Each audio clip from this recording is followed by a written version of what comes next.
Aïssé est un bel acteur de télévision et toutes les filles de l'école l'aiment vraiment, à l'exception de Hinana.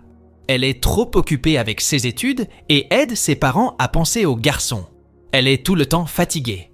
Son amie Lucie lui dit de trouver l'amour et dit qu'elle gâche sa vie. Mais au fond, Hinana veut secrètement une histoire d'amour magique qui la fasse se sentir spéciale. Un jour à l'école, alors qu'ils tournent un film, elle le heurte accidentellement. Son sourire la rend vraiment heureuse, mais plus tard, elle découvre qu'il a un étrange penchant pour les citrouilles des femmes. Hinana n'y croit pas jusqu'à ce qu'elle montre accidentellement sa propre citrouille et il rit. La vérité, c'est qu'il adore les citrouilles. Se sentant gênée, elle s'enfuit et se réveille, pensant que ce n'était qu'un rêve. Mais non, plus tard, elle va au cinéma. Anna entre dans une salle de jeux vidéo et tente de gagner un ours en peluche de la machine Claw. Après avoir essayé plusieurs fois, il ne lui reste plus qu'une pièce à jouer. Alors qu'elle se débat, un garçon qu'elle ne connaît pas arrive derrière elle. Il lui donne des instructions pour l'aider à gagner l'ours en peluche. Anna est très heureuse quand elle obtient enfin l'ours. Elle se retourne pour remercier le garçon et est surprise de voir qu'il est en fait son idole, Ayase. Elle est choquée, mais Ayase est calme et a l'air différent de sa pop star habituelle. Anna n'arrive pas à y croire et crie son nom en public, ce qui attire l'attention des autres fans.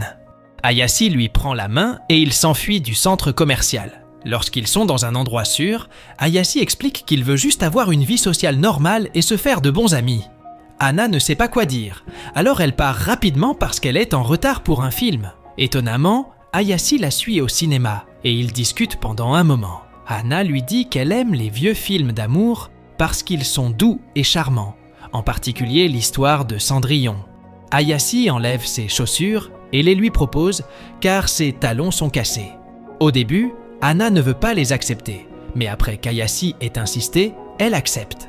Le lendemain, Ayase surprend Hana en lui rendant visite dans sa classe.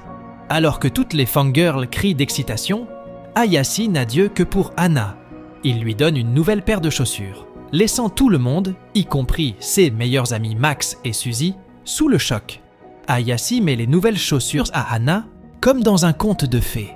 Plus tard, Hana le suit à l'extérieur de l'école pour lui rendre ses chaussures de la veille. Hana remercie encore une fois Ayase avant de se séparer. Ayase écrit son numéro de téléphone sur la main de Hana et lui demande de l'appeler et de lui dire au moins son nom. Cette nuit-là, Hana regarde sa main et rougit.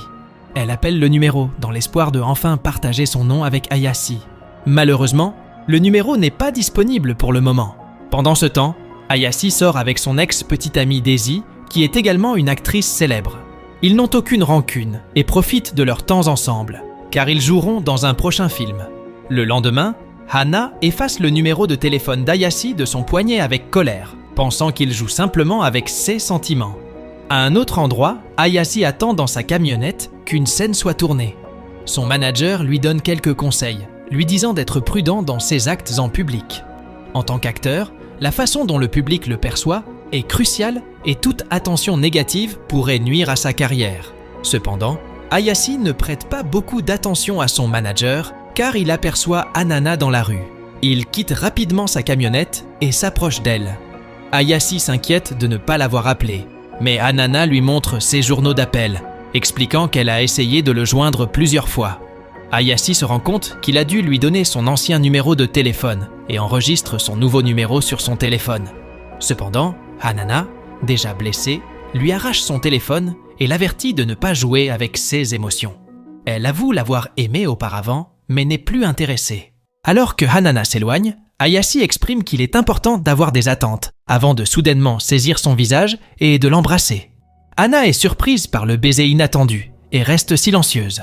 Ayase avoue qu'il voulait connaître son nom dès la première fois qu'ils se sont rencontrés parce qu'il était attiré par elle.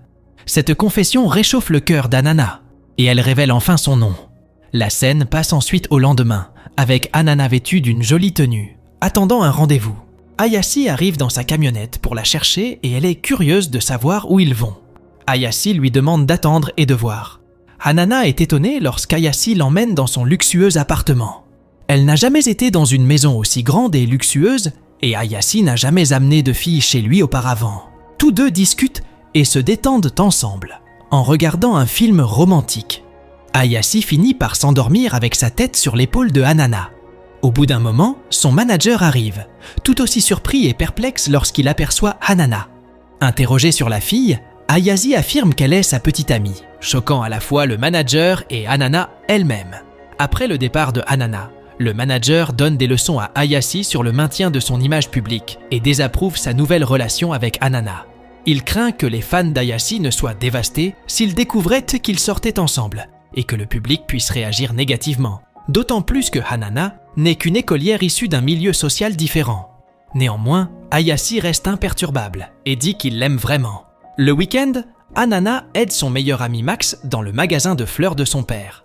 Max avoue avec désinvolture son amour pour Hanana, mais elle ne le prend pas au sérieux. À ces moments-là, Max reçoit une commande d'un bouquet d'une société cinématographique. Lorsque Hana livre les fleurs sur place, elle découvre qu'il s'agit du décor du nouveau film d'Ayasi. Elle voit Ayasi embrasser le protagoniste féminin, qui s'avère être l'ex-petite amie d'Ayasi, Daisy. Bien qu'il ne s'agisse que d'une scène du film, Hana a le cœur brisé en voyant son idole embrasser quelqu'un d'autre. Alors qu'elle s'apprête à quitter le plateau, Ayasi la remarque et la poursuit. Il l'emmène dans un endroit privé et la rassure de ne pas s'inquiéter du film. Ensuite, il lui embrasse le nez de manière ludique, affirmant que personne d'autre ne peut être proche d'Hana maintenant. Pendant ce temps, Daisy les observe de loin et n'est pas contente du nouvel intérêt amoureux d'Ayasi. Ensuite, Suzy encourage Max à faire une confession sincère de ses sentiments pour Hana. Max est extrêmement nerveux, se souvenant de la façon dont Hana l'a renvoyé la dernière fois qu'il a avoué ses sentiments. Les amis se réunissent et s'assoient pour fêter l'anniversaire de Max. De façon inattendue, Ayasi arrive au rassemblement, surprenant tout le monde, en particulier Hana. Il rejoint le groupe et révèle que lui et Hana sortent ensemble. Alors que Suzy réagit positivement, Max a le cœur brisé.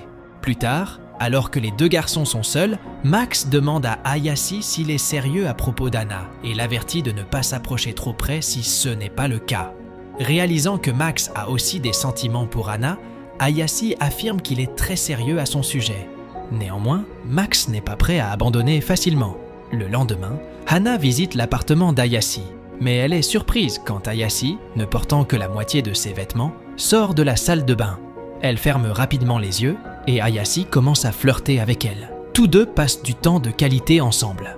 Ayasi porte leur relation à un nouveau niveau en donnant à Hana la clé de son appartement et en l'invitant à lui rendre visite chaque fois qu'elle se sent seule. Hana est ravie de ce geste. Un après-midi, Ayasi est exclue par ses camarades du groupe et finit par déjeuner seule, ce qui l'attriste profondément car ils étaient des amis proches. Plus tard dans la soirée, il s'allonge sur le canapé et se remémore les moments qu'il a passés avec ses amis. Le film entre dans un flashback révélant qu'Ayasi a décidé de donner la priorité à sa carrière d'acteur, ce qui a provoqué une rupture au sein du groupe. La perte d'Ayasi a été un coup dur pour le groupe puisqu'il était le membre le plus populaire. Le lendemain, Hana se rend chez Ayasi.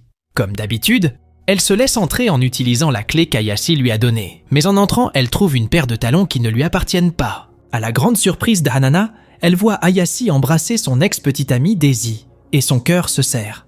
Elle quitte immédiatement les lieux, Ayasi la poursuivant. Cependant, Hanana n'est pas d'humeur à discuter de quoi que ce soit avec lui. Elle l'accuse de jouer avec ses sentiments et décide de s'éloigner de lui pendant des jours. Hanana est profondément affectée par la situation et devient recluse, sortant rarement de chez elle. Max apprend ce qui s'est passé et lui rend visite. Il la serre dans ses bras et lui conseille d'arrêter de penser à Ayasi, car il pense qu'Ayasi ne fait que lui causer de la douleur. Dans un moment sincère, Max lui avoue enfin ses propres sentiments pour elle, ce qui surprend Hanana, car elle ne le considérait que comme son meilleur ami. Lorsqu'elle ne répond pas, Max lui laisse un peu d'espace, comprenant la complexité de sa situation. Un jour à l'école, Daisy rend visite à Hanana, et les deux filles s'assoient au bord d'un lac pour parler des développements récents. Daisy veut qu'Hana arrête de voir Ayasi, car elle a toujours des sentiments pour lui. À contre-cœur, Hanana accepte, réalisant qu'elle ne peut pas rivaliser avec une belle et talentueuse actrice comme Daisy. Elle prend également conscience de la différence importante de statut social entre elle et Ayasi. Cependant, Daisy finit par céder et révèle la vérité. Elle explique qu'Ayasi l'a rejetée lorsqu'elle l'a supplié de donner une autre chance à leur relation. De plus, elle avoue que c'est elle qui a embrassé Ayasi et non l'inverse. Réalisant qu'Hanana aime Ayasi plus qu'elle, Daisy décide de ne pas s'interposer entre eux. Plus tard dans la nuit, Ayasi se rend chez Hanana et s'excuse pour ce qui s'est passé plus tôt. Il lui assure qu'il n'a des sentiments que pour elle, pas pour Daisy. Hanana s'excuse également de ne pas avoir écouté sa version de l'histoire. Les deux se réconcilient et le lendemain, Ayasi loue un parc d'attractions entier pour Hanana. Ils jouent à des jeux, passent du temps de qualité ensemble et leur amour s'approfondit à mesure qu'ils explorent de nouveaux endroits, vont au cinéma et profitent des week-ends à la maison. Cependant, leur bonheur est de courte durée lorsque des informations négatives sur Ayasi émergent dans les médias. De retour à la maison, Hanana regarde les informations alors qu'un journaliste révèle qu'Ayasi sort avec une écolière, ce qui est contraire à la loi et pourrait nuire à sa carrière. Bien que le visage d'Hanana soit flouté pour protéger son identité, Ayasi est en grande difficulté. Et cette révélation pourrait mettre sa carrière en péril. Alors qu'Ayasi s'apprête à rencontrer Hanana avec un cadeau d'anniversaire, son manager l'informe de la nouvelle. Entouré par les médias et bombardé de questions sur les rumeurs, Ayasi a peur de dire quoi que ce soit à ce moment-là. Le lendemain, le manager d'Ayasi rend visite à Hanana et la supplie de rester loin d'Ayasi. Les fausses informations selon lesquelles Ayasi serait impliquée avec une écolière pourraient détruire sa carrière. Plus tard dans la nuit, Hanana réfléchit aux paroles du manager et prend une décision difficile. Elle rencontre Ayasi et décide de rompre avec lui, estimant qu'elle est la raison des troubles dans sa vie. Elle veut mettre fin à leur conte de fées et affronter la réalité. Au cours des jours suivants, les deux amoureux traversent une période difficile, incapables de s'oublier. Le film avance ensuite rapidement de 3 ans. Ayasi est désormais un acteur de renommée internationale. Un jour, alors qu'il célèbre après avoir reçu un prix mondial, son manager lui remet une lettre de Max. Dans la lettre, Max explique que depuis la rupture de Hanana et Ayasi, Hanana regarde les films d'Ayasi jour et nuit. Il lui manque tellement que chaque fois que Max la sortait, elle s'arrêtait devant un panneau publicitaire juste pour voir le visage d'Ayasi. Max implore Ayasi de se réconcilier avec Hanana. La lettre contient un billet de cinéma, Max espérant qu'Ayasi assistera à la même projection. Simultanément, Max donne un autre ticket à Hanana. Cependant, quand Ayasi arrive au théâtre, le spectacle est déjà terminé et il se prépare à rentrer chez lui, abattu. Mais ensuite, par un coup du sort fortuit, Ayasi rencontre Hanana dans le couloir. Ils se retrouvent enfin après 3 longues années. Et Ayasi explique qu'il s'est promis qu'un jour, lorsqu'il deviendra une meilleure personne digne de son amour, il reviendra vers elle. Accablé de bonheur, Hanana verse des larmes de joie en revoyant Ayasi en personne. Il lui offre un cadeau qui s'avère être une belle paire de chaussures, un peu comme celle de Cendrillon. Le film se termine alors qu'Ayasi demande à Hanana de l'épouser, ce qu'elle accepte avec joie. Si cela vous a plu, pensez à vous abonner à notre chaîne pour des résumés de films plus captivants.